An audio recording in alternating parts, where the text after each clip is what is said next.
ఇవాల్టి మన వీడియోలో అర్ధనారాజు అనే కథ గురించి తెలుసుకుందాం. పాటలీపుత్ర నగరంలో ఒక పేదవాడు ఉండేవాడు. వాడు నీళ్లు మోసి జీవితం వెళ్ళబుచ్చుతూ ఉండేవాడు. వాడు ఉండేది నగరపు ఉత్తర ద్వారం వద్ద. ఆ నగరం దక్షిణ ద్వారానికి సమీపంలో ఒక స్త్రీ ఉండేది. ఆమె కూడా నీళ్ల బిందెలు మోసి జీవనయాత్ర గడుపుతున్నది. ఈ ఇద్దరికి స్నేహం కుదిరి పెళ్లి చేసుకున్నారు. పెళ్లి చేసుకున్నప్పటికీ ఇద్దరూ నగరం చెరొక మూల పనిచేస్తూ ఉండడం వల్ల తరచూ ఒకరినొకరు చూసుకునేవారు కారు. ఇలా ఉండగా ఒకరోజు ఏదో పండగ వచ్చింది. నీళ్లు మోసేవాడు తన పనిని త్వరగా ముగించుకుని దక్షిణ ద్వారం దగ్గర ఉండే తన భార్యని చూడబోయాడు. భార్య, ఇవాళ పండగ రోజు, అందరూ పండగ చేసుకుంటున్నారు, మనం మాత్రం చేసుకోవద్దా? నా దగ్గర అర్ధనా ఉన్నది, నీ దగ్గర ఏమాత్రం ఉన్నది అని భార్య అడిగింది తన అర్ధనా చూపిస్తూ. నా దగ్గర కూడా అర్ధనా ఉంది, దాన్ని ఉత్తర ద్వారం వద్ద గోడలో ఇటుకల సందులో జాగ్రత్తగా దాచి ఉంచాను అన్నాడు భర్త. చాలు, అందులో ఒక కాణీ పెట్టి పూలు కొందాం, ఇంకో కాణీకి చందనం కొందాం, మిగిలిన అర్ధనాతో పాయసం తాగుదాం అన్నది భార్య. ఈ మాటలకు నీళ్లు మోసేవాడు పరవశుడైపోయాడు. తాను తన భార్య కలిసి పండగ చేసుకుంటున్నామన్న ఆనందంలో వాడికి ఒళ్ళు తెలియలేదు. నువ్విక్కడే ఉండు, నేనిప్పుడే ఉత్తర ద్వారానికి వెళ్ళి నా అర్ధనా తెస్తాను అంటూ వాడు బయలుదేరాడు. మిట్ట మధ్యాహ్నం కావస్తోంది. నెత్తిన ఎండ మండిపోతున్నది. కింద దారి వెంబడే ఇసుక నిప్పులు చెలరేగుతున్నది.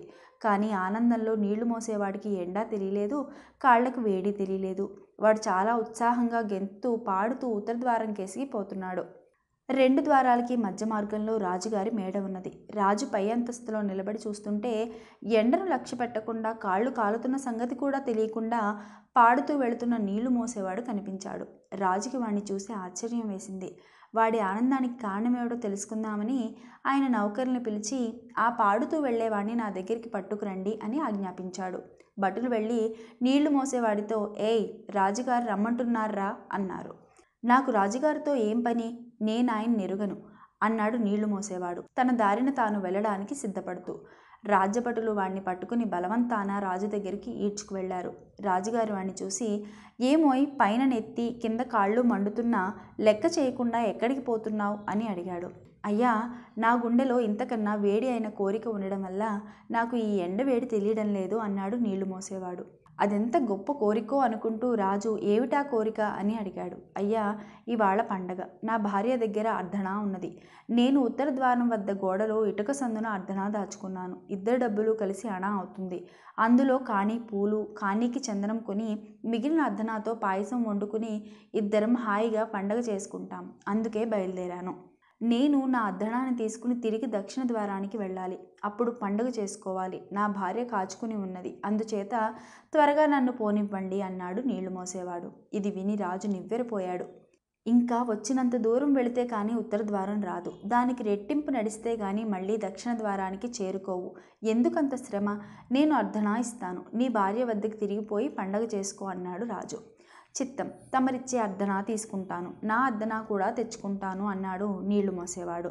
ఆ అర్ధనా కోసం ఎందుకు మదన పడతావు? కావలిస్తే పావళా ఇస్తాను, తీసుకుని తిరిగిపో అన్నాడు రాజు. చిత్తం, పావళా ఇప్పించండి, నా అర్ధనా కూడా తీసుకుని తిరిగిపోతాను అన్నాడు నీళ్లు మోసేవాడు. రాజుకి పట్టుదల వచ్చింది. ఎంత ఇస్తే వీడు అర్ధనాన్ని మర్చిపోతాడో చూద్దామని వాడికి 1 రూపాయి దగ్గర నుంచి 1,00,000 రూపాయల దాకా ఇస్తానంటూ వెళ్ళాడు. ఎంత ఇచ్చినా వాడు తన అర్ధనాన్ని తీసుకోనిమ్మని బతిమాలసాగాడు. చివరకు రాజు విసిగి, నువ్వు అర్ధనా తీసుకోకుండా ఉన్నట్లయితే సగం నగరానికి ఇప్పుడే నిన్ను రాజు చేస్తాను, ఏమంటావు అని అడిగాడు. చిత్తం, అలాగే చెయ్యండి అన్నాడు నీళ్లు మోసేవాడు. వెంటనే రాజు మంత్రికి కబురు చేసి వీడిని సగం నగరానికి రాజు చేస్తూ పత్రం రాయండి అన్నాడు. నగరాన్ని మంత్రి ఉత్తర దక్షిణ భాగాలుగా విభజించాడు. అందులో ఏ సగం కావాలో కోరుకో, ఆ ప్రకారం మంత్రిగారు పత్రం రాసేస్తారు. ఆ సగంలో నువ్వు రాజ్యం ఏలవచ్చు అన్నాడు రాజు. చిత్తం, నాకు ఉత్తరపు సగం ఇప్పించండి అన్నాడు నీళ్లు మోసేవాడు. ఉత్తర ద్వారం దగ్గర దాచుకున్న అర్ధనా కోసమే వాడు అలా కోరాడని అందరూ అనుకున్నారు. రాజు అన్నమాట ప్రకారం నీళ్లు మోసేవాణ్ణి ఉత్తర నగరానికి రాజు చేశాడు. కానీ ప్రజలు ఈ రాజుని అర్ధనా రాజు అని మాత్రమే పిలిచేవాళ్ళు. ఇది ఇవాల్టి కథ.